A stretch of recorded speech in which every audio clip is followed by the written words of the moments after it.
Well, Matt, it's good to be back with you again today. Really fun conversation yesterday with Mike. That was super fun. Got some screens in. Got a lot of really cool info. I enjoyed it. What about you? I had a great time. There's a core group of people that I enjoy talking to a lot, and one thing about the situation we're in is there's lots of time to have these kinds of conversations and get more in depth than you might otherwise. And I think yesterday was a good example, and I'm even looking forward to today too, because number one, we've got two great teachers that are buddies of mine, and they're also two guys that are Michigan guys. And as you can see from my background, I've got my Foundry background back here. I'm a Saginaw, Michigan guy. So to talk to a couple of great teachers who are represented well on our Golf Digest Best Teachers list, buddies of mine. I've got Jason Guss and Ian Hughes. This is a great day. I think we're gonna have a good time. Awesome. Absolutely. Quick, just so we can get to know Ian and Jason a little bit. Ian, I'll start with you. What's a quick 30-second background, kind of who you are, what you do?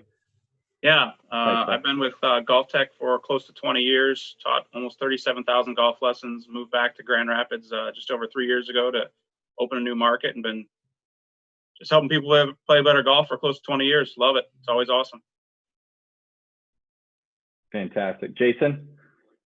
Yeah, kind of the same thing as Ian. My first job out of college was teaching golf. I mean, that's all I really know how to do. If I had to run a tournament or any golf course operations, it'd be a disaster at this point. But just kind of teach golf every day and try to learn as much as I can. And yesterday's show with Nick and Mike, all the measurement study and all that was amazing. It's just this time is a great time to get on and learn and make the best of it. Absolutely. I learned I'm a front post side cover. Is that what it was? Side cover golfer? I learned that as well about you, and I don't even know you that well. I have to say, though, right as we were getting into this kind of new universe that we're all in, I wrote a piece for Golf Digest website, and I used Jason as one of the coaches, and I wrote about taking remote lessons. And one of the coolest things I've heard a teacher say in a long time was what Jason was describing about how he's kind of cobbled together some different views and different iPhone looks and a setup so he could help his students as they're trying to figure out what they were doing in terms of distance learning. And he said something extremely wise, which I love. And he said that this is a great opportunity for all of us to figure out how to communicate better, because now there are some constraints on us that there weren't on before. And you can come out of this doing some things better because you can't rely on some of the crutches you might have had where you could put your hands on somebody or do something, communicate in different ways. And I just loved hearing that. And Jason and I have been buddies for, it must be going on 20 years now. And to hear something from a guy I've known that long and something new and fresh like that, that was really a cool experience. Well, I mean, Matt, just to add to that, and Ian knows as well, and Cordy, you as well, but you can have as much knowledge of the game as possible, but if you can't apply the knowledge, it doesn't really help you that much. And you can have the greatest ability to apply knowledge, but if you don't have the correct knowledge, that's not any good either. So we're all just trying to be a blend of both. Yeah, and Ian's social feeds are great. I mean, he's got a lot of creative stuff that he's doing, and he's in the same boat as I am in terms of where his kids are age-wise. So to see some of the stuff he's doing with his kids and to get them interested and to keep the game fun. I mean, there's going to be a lot of good information here in the next 20 or 30 minutes. Love it. So today we're looking at some at-home drills. We like to make this interactive and kind of fun and talk golf along the way. So I've got a putting green here. I'm the designated guinea pig to try this stuff out. That's my title and role around here. What are we going to do today, guys? We got some putting ideas we want to tackle that people can do at home.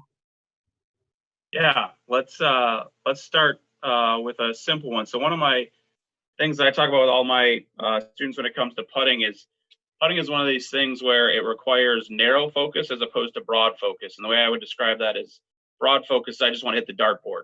Narrow focus is I want to hit the bullseye, right? So I've never seen anyone good at darts throwing it from over here. I've never seen anyone good at shooting a bow and arrow from over here. I want to get your eyes as close down the sight line as possible. So this drill is just a simple one. We have you get into your setup and have a second ball. So set up to a ball and have a second ball in your right pocket for me, Cordy. I've got my narrow focus background on now. I like it. And so just go ahead and get in your normal setup from there. And all we're going to try to do is just see where your eyes are relative to the golf ball. I don't know where Jason stands on this, but my personal preference is to have the eyes just over or inside edge of the ball. So once you get set up right there, this will be an easy one if you don't have a mirror at home to check. And then just shoot with your right hand, grab that ball out of your pocket, take it up to the brim of your nose and let it drop from there. And ideally, when you drop it, perfect. So that's a good checkpoint. Real easy. You can be on the putting green, anywhere to do that. That's a real simple one to check your eyes if you don't have a mirror.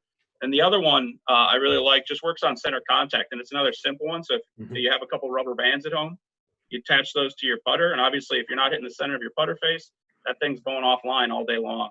And you can even throw a ruler in with that. But if you throw a couple rubber bands on there, Cordy, and hit a couple strokes, if you're hitting off center, it's going to hit the rubber bands and veer offline. And, increase the degree of difficulty with just a ruler and roll the ball down that. And then you got your start line, which, I think is one of the 3 biggest keys to, putting well is to be able to start the ball on your intended line. What do you guys think? Is that, let's see, is that where we want it? Is that too far apart, too close together? You went on pro setting. I like it. Back in the days of the Pels clips right there. Oh, yeah. Pro setting. Super pro. What was the hardest one? I can't remember off the top of my head. One of the first photo shoots I ever did at Golf Digest was with Dottie Pepper. She had one of those on her putter. She was working on the putting green when I showed up for the shoot. I don't think she hit one off the center. She was getting so angry. I don't know if that was an effective training aid or a way of driving somebody out of professional golf. It was 50-50. There's a new little teaching aid out too that's cool. It's called Putt Dots. It's very similar to the rubber bands on the putter. But the cool thing is the dots are angled so that when you hit the dot, the ball goes like haywire. And, I always said the great thing about that is, Ian will tell you, most people that come to us, very rarely do I have someone tell me they're a bad putter. Usually, my putting's okay. My putting's okay. But the reason I think people think their putting's okay is because they don't ever hit a putt out of bounds or they don't putt it in the water. So they just assume that like putting's okay. They never finish a hole. They never actually have to hole out a 3-4. Well, yeah, right. And the rest of their friends don't putt well either. Yeah, these putt dots, you hit a putt and it like gives you some shock and awe on these putt dots, which is a really cool thing that, all of a sudden people can go, oh, well, maybe my putting's not nearly as good as I thought it was. And then I have students that actually, they play rounds of golf with the putt dots on, which is a little crazy. You want to drive yourself crazy, but it's great training aid. Awesome. Shout out Putt Dots. I'm in. I'll check it out. I like that. That seems like a pretty good idea. Engineering has had a big impact on putting too. I think if you look at the 2 clubs in the bag, you got drivers and hybrids have made huge differences for average players, but putters, the way they're able to manufacture a lot of forgiveness into a putter, they can cure a lot of problems with the machinist tools and a CAD CAM machine too. Are you talking about bloodline, Matt? Oh God, don't even get me started. Wait, where's your patch? Let me see your arm. Do you have the bloodline patch on there? Come on. You got to tell the story now. Oh my goodness.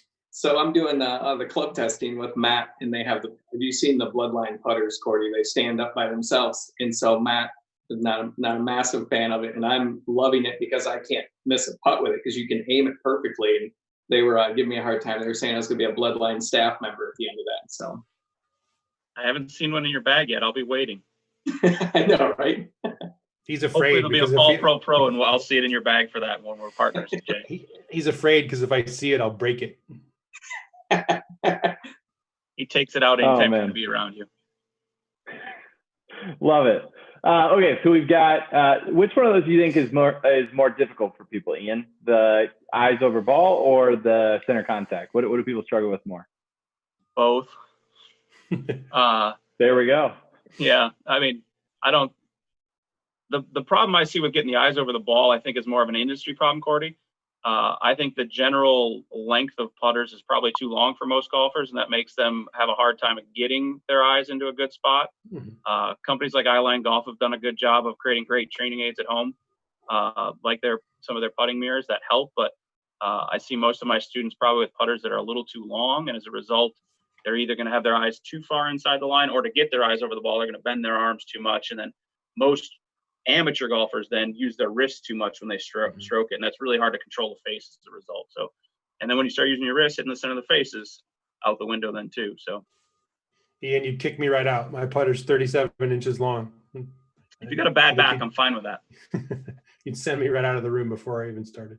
If they go in, I'm okay with it, right? But most of my students don't walk in with a 37-inch putter and make everything they look at. Perfect. Jason, do you have a couple putting things you wanted to look at quickly? Yeah, I mean, I have another simple one that goes along with what Ian did, and it was just basically, standing in a doorway and getting your head and putting it in the doorway. All right, let's see if we can find a door here. See what we got. All right. So you're just saying just so something like this. Yeah, and then what you'll see most people do is when they go to look after they've stroked the putt, they'll move their entire upper body to look instead of just letting their head swivel. So when we go back to Ian's comment of precision, we want to make the putting stroke as minimal amounts of motion as we can make. And if you look at, really good putters on tour, boy, their lower bodies and their upper bodies are generally really still. And we look at the putters we see, and they've got, their legs and their upper bodies moving all over the place, which makes it really hard to hit the center of that face. So those all kind of tie in hand in hand. So are you saying that most people are doing something like this, and are moving their whole body towards that might be a little hard to see. Yeah, most of the time I see them putt and I see their chest move forward, their head would come right off the door jamb. They'd move it way forward. So gotcha. Trying to get lots early of shoulder opening for sure, Jay. I see that a lot too, whereas they follow up, their whole body's moving and they start to have more rotation almost, so to speak, as more tilting of their shoulders as they're putting. 100%. And then the last one I did, this is a drill that's going to save you some money, actually. So if you can get a little roll of toilet paper, which is a hot commodity nowadays, right? You can actually hit some putts, and if your face comes in toe first or heel first, it'll actually spin the toilet paper out, right? So if you can hit some putts with some toilet paper and get that face back to square, you should be able to roll that toilet paper down the carpet or down the hardwood. So that's just he made a putter change already. That's not good from our tips, Jay. Look at that. So after you get better at putting, you can sell that roll of toilet paper for like $10 on the street. So that's a good tip there. Is it game used toilet paper at that point? Yeah, kind of. So I can't decide if that's worth more or less. Yeah, so those are two kind of simple things you can kind of do at home, along with Ian's. That are simple stuff that, I think helps your putting a lot. Have you ever seen, Jason, I don't think I have any here at the office, but the pill, have you ever seen that? It's a little golf ball where it has like the sides cut off and you hit it, and that, depending on what you do, it kind of reminds me of that. So if you put two of those pill balls next to each other, hit it, you can kind of see if you hit it with the toe first, because they'll spin that way or whatnot. So kind of interesting. The other thing is, I was cleaning one of my back rooms out in this little quarantine, and I found some old Christmas paper. So I just chopped one of the wooden rolls off in the Christmas paper, and you can kind of use that for the same thing. So just simple stuff you can use around your house that can kind of give you some feelings for what you need to be doing. It's great advice. Literally the only thing I've been able to do up until the last couple of weeks is stand there and putt. So when I get my toilet paper out and my little putt out hole and a little AstroTurf putting mat, and try to hide from my kids while they do pretend school. Oh, that's great. Have you were nodding when I mentioned the pill golf ball mat. Have you seen that before? Yep. I do the Editor's Choice Awards at Golf Digest for training aids and things like that. And so every year it's an avalanche of different contraptions, and you can quickly kind of separate them into either variations on a previous training aid or things that are genuinely new and interesting. And the pill is a good example. That putt out that I was just mentioning, those are like the putt out, you can roll a putt into it and the ball comes back to you at the same distance it would have gone past the hole, which if you're putting inside and messing around in quarantine or in your office or whatever, that's a great piece of feedback. And it lets you predict. And I think a lot of the great putting coaches that I've been around and doing books and doing stories, if you can make the speed of the turf, quote unquote, or carpet that you're putting on irrelevant by getting much more predictive of where you think the ball is going to end up. And that helps you exercise the speed control muscle, regardless of how fast or slow your carpet is. And that's really was a game changer for me in terms of practicing my own stuff at home, because I always get annoyed because, it's, I mean, you could even practice on hardwood if the game becomes connecting the size of your stroke to what you think the outcome is going to be. Love that. I think that's great advice. It's a good skill. You're right. It's a good skill to build. And also the idea of going from different, different surfaces of one's really fast, one's really slow, and then kind of bouncing back and forth, even if it's a little unrealistic, building some skill around that. And like you said, trying to guess where it's going to end up, I think is a super good way to spend some time here as we're practicing at home. But okay, putting. We had some good stuff there. I like it, guys. Should we do a little bit of full swing? A little bit of full swing here people can do at home?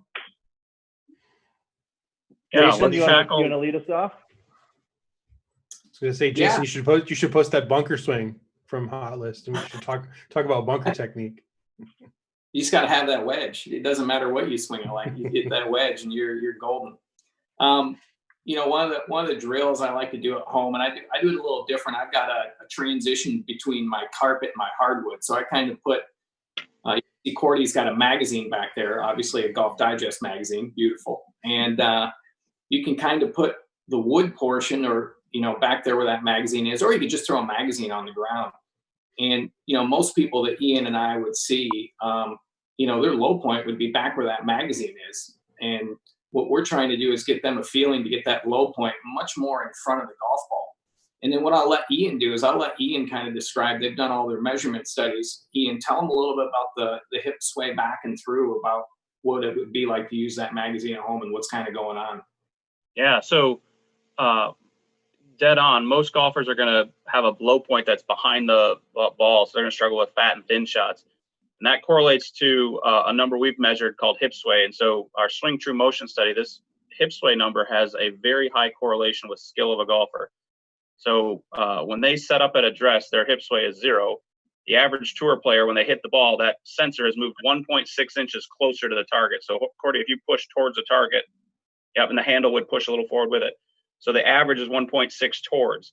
The correlation from the studies we've done show that the further back the sensor is away from the target, the worse the golfer is. Direct correlation, like the 30 handicaps are the furthest back, and then the more you get forward, because it's hard to hit the ground after. So that's exactly what this is parlaying on. I was doing a virtual lesson with one of my juniors yesterday, and we were getting creative. He was swinging in his basement on his sister's gymnastic mat, and we used one of the lines where it folds up, basically doing the same thing. Let's make sure that you hit that. And you can also do a little bit of path work to it, because he was actually swinging a little too far inside out and creating some overdraws. So he had to move more forward and straighten out his swing path to actually bottom out, more in front of the golf ball. So lots of good stuff there. I'll use a towel. Once Mother Nature cooperates, tell golfers to put their towel back there. Lots of good things there that will help correlate to, getting your lower body moving more towards the target, increasing the likelihood that you're going to take that little divot after the ball, or at least bruise the turf at contact. A live board back there is really good too outside, because you get the audible, sure. That live board really hard, and it scares some people at first, but it really, unfortunately, sometimes we've got to scare these students into making some better swings. So I kind of like to give them some audios and visuals. I'll always tell them, I've only seen one break in almost 20 years. I don't think you'll be number 2, but go after it. Love it. No, I mean, external feedback like that is awesome. It is a great way to make some changes quickly. That's for sure. What about on the flip side of that? I know that the towel, Ian definitely used that before outside, like you mentioned. What about on the flip side, doing a tee on the ground in front of a ball, and you've got to make sure to go through? Is that accomplishing kind of that same thing you talked about, Ian, of getting that hip sway forward a little bit, like you guys have seen is important? Yep. So I'll use a tee on the range. I'll tell people this time of year, throw a business card in front, 2.5 inches, 2 inches in front of the ball. I think, what a lot of golfers struggle with, Cordy, is they don't understand actually the proper way to even hit a golf ball. So, a lot of times with a lesson, I'll just start and talk about what's your actual intent here? And you'll be surprised with, what people might say to that question as far as where the club's going to interact with the ground. And they're kind of taken aback at first, like, I'm not even sure how to answer that. And they don't realize that, as long as you have enough swing speed, a little divot after the ball is, the bee's knees and going to lead to some pretty good things.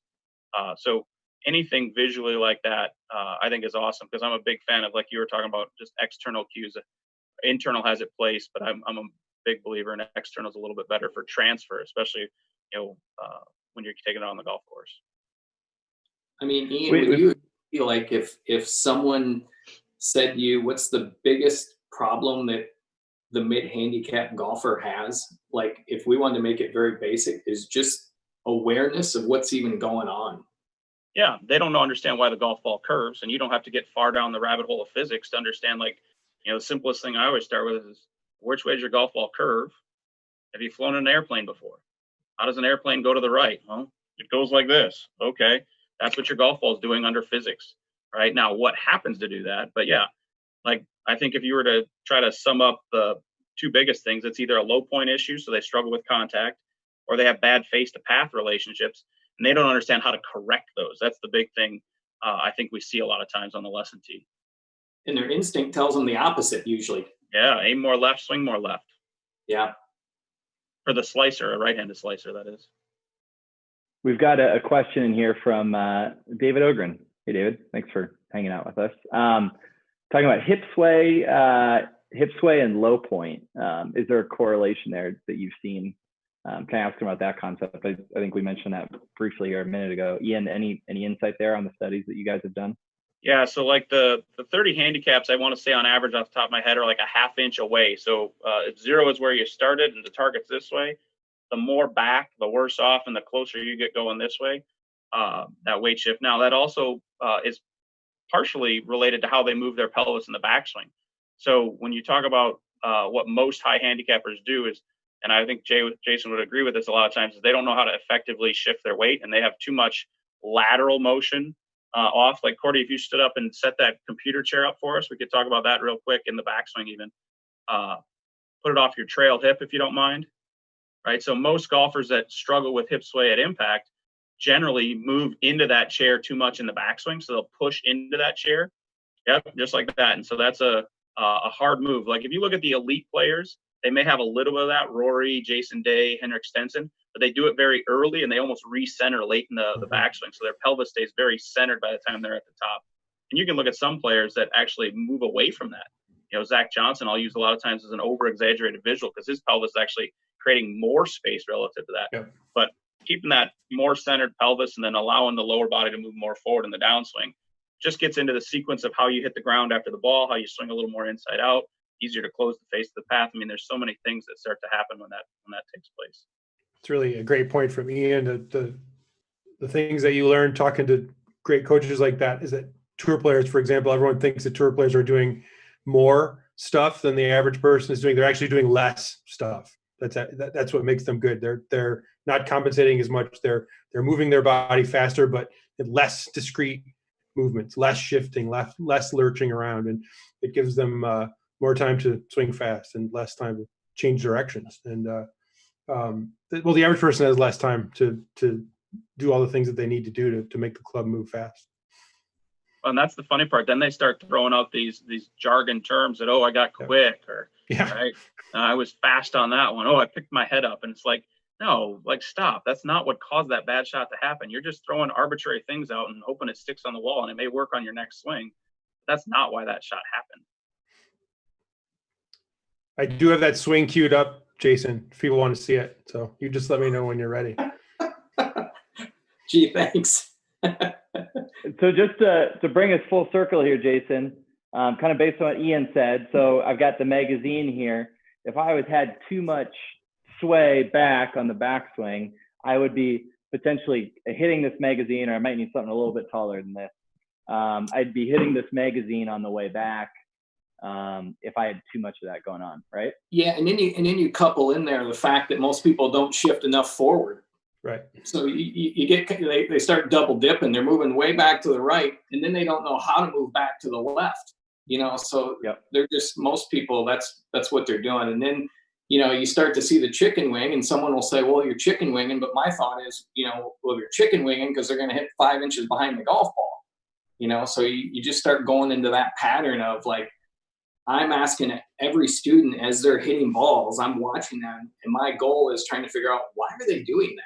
Because generally they're not just doing it for a reason. They're doing it because the ball's making them do these things. So that's always my big concentration, is trying to figure out the real reasons why they're doing it. So we got once another that light question. bulb goes off, fixing it gets so much easier, doesn't it, Jay? Yeah, definitely. We got another question coming in. Someone asking for some drills.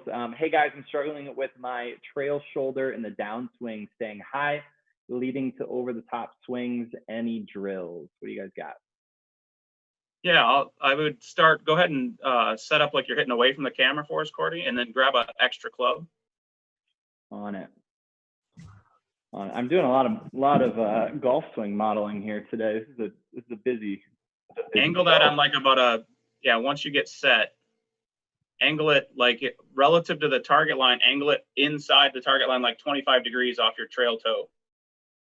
What's that? The club? The second club, yep. Gotcha. Like, can you see the ground? No, so like if it was parallel to the target, angle it in. Yep. So there's Angle target, in, then like angle it about 20 the other way though. Opposite 25 degrees. Perfect. Get off your toe. Yeah, there you go. Perfect. There we go. Okay. So most golfers who struggle with over the top get their left arm going out really fast. They don't shift their weight very well. So I would get up to the top of the backswing and keep your left arm inside that shaft angle as long as you could, and watch what the trail, shoulder, and elbow will do. Yeah, that allows that. And if anything, I would tell most people I see, I would tell them not to even try to open up, because I think the opening will happen. I'd tell them to try to feel like they're just moving their pelvis towards the target as much as they can and keeping the left arm in as long as they could. And that should help them swing a little more from the inside. I don't see many amateur golfers that actually would get to the Tiger term of stuck and start actually hitting blocks and hooks. So we've got our question is someone who's doing this, right? They're doing the shoulders getting too much like this, correct? Or am I illustrating that clearly? Yep. I have one of those you can show. Perfect. We'll pull up a swing. Oh yeah, here we go. Blue steel in the flesh. Oh. Can you guys see that? Great. There you go. Well, over the top. All right. Way to pointer dog it at the end, Jay, too. That